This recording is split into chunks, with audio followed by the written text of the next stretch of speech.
Pacifica Radio, I'm Christina Onnested. A historic trial has ended in a historic verdict. Guilty. Former President Donald Trump was found guilty of all 34 felony counts for breaking New York election laws by trying to silence damaging information about extramarital affairs that could have hurt his 2016 presidential bid, then trying to cover it up by falsifying business records. After 2 days of deliberations, 12 jurors announced their decision Thursday.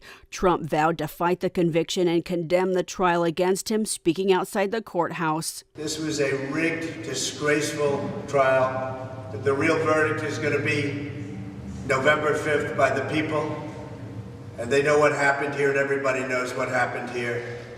Our whole country is being rigged right now. This was done by the Biden administration in order to wound or hurt an opponent, a political opponent. Then he made xenophobic comments railing against immigrants. We're a nation in decline, serious decline. Millions and millions of people pouring into our country right now from prisons and from mental institutions, terrorists, and they're taking over our country.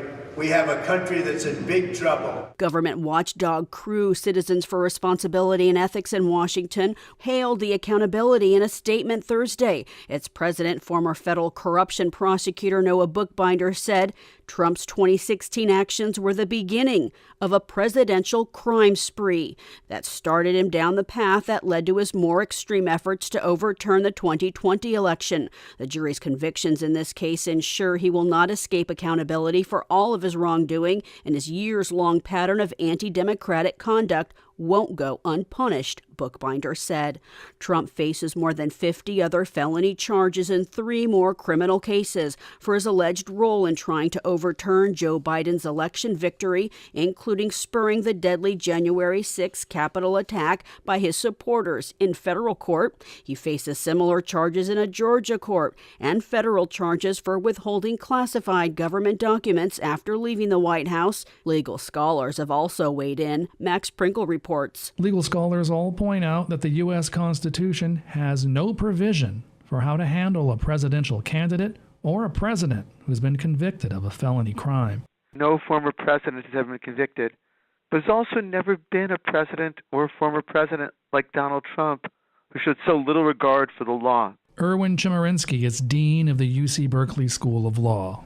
What if Donald Trump is sentenced to prison and then elected president? Does his election as president preempt New York from being able to imprison him?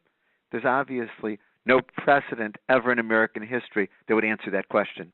Trump's sentencing is scheduled for July 11th. I'm Max Pringle. Trump quickly sought to capitalize on his conviction by seeking campaign contributions as a political prisoner on social media. Republican lawmakers, including Senate Leader Mitch McConnell, defended Trump, who's likely the party's presidential nominee, writing on social media, quote, "These charges never should have been brought in the first place. I expect the conviction to be overturned on appeal," unquote. Some of Trump's voting base are turning their backs, Farah Siddiqui reports. Sandy Kane, commonly known as the naked cowgirl of Times Square, says she used to support Trump. But after COVID and January 6th, the verdict means she has a new message for him. So I hope you go to jail, and I really do. I think if we did what you did, we'd be in jail already. So there wouldn't even be a trial. I'm Farah Siddiqui for Pacifica Network and Public News Service. The Israeli military has confirmed its forces are operating in central parts of Rafah and its expanded ground offensive in Gaza's southern city. The military said in a statement today its troops in central Rafah uncovered Hamas rocket launchers and tunnels and dismantled a weapons storage facility. This counters the Biden administration's continued narrative Israel's not conducting a major offensive in Rafah, which Biden has said would be a red line, claiming Israel's operations are around Rafah's perimeter. More than 1 million Palestinians have fled the city since the assault began, scattering around southern and central Gaza, seeking refuge in makeshift tent camps and other war-ravaged areas where they lack shelter, food, and water. Meanwhile, Israel's also ramping up strikes in central Gaza, where at least a dozen Palestinians were killed, including 2 children and 4 women. Doctors Without Borders says they've closed 2 medical facilities in Gaza in the last week due to ongoing Israeli strikes. Police in riot gear have surrounded protesters at the University of California, Santa Cruz. Video shows pushing and shoving between crowds and officers detaining some protesters.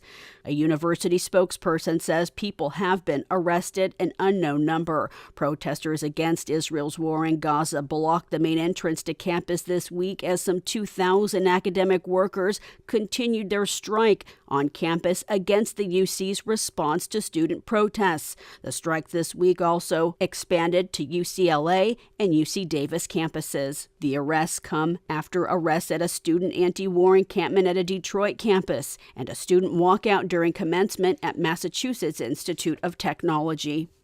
Democratic attorney generals from 13 states and the District of Columbia are asking the Department of Justice to launch a probe into the killing of a Black Lives Matter protester after Texas Governor Greg Abbott pardoned the man found guilty of murder. Daniel Perry was sentenced to 25 years in prison for shooting Garrett Foster. The letter, led by New York Attorney General Letitia James, says the facts of the case were egregious. The letter accuses Perry of planning to kill protesters and cover it up. It says he shot and killed Foster after having Googled the locations of protests and sending text messages that he was considering traveling to another city to shoot looters. I'm Christina Onnested reporting for Pacifica Radio.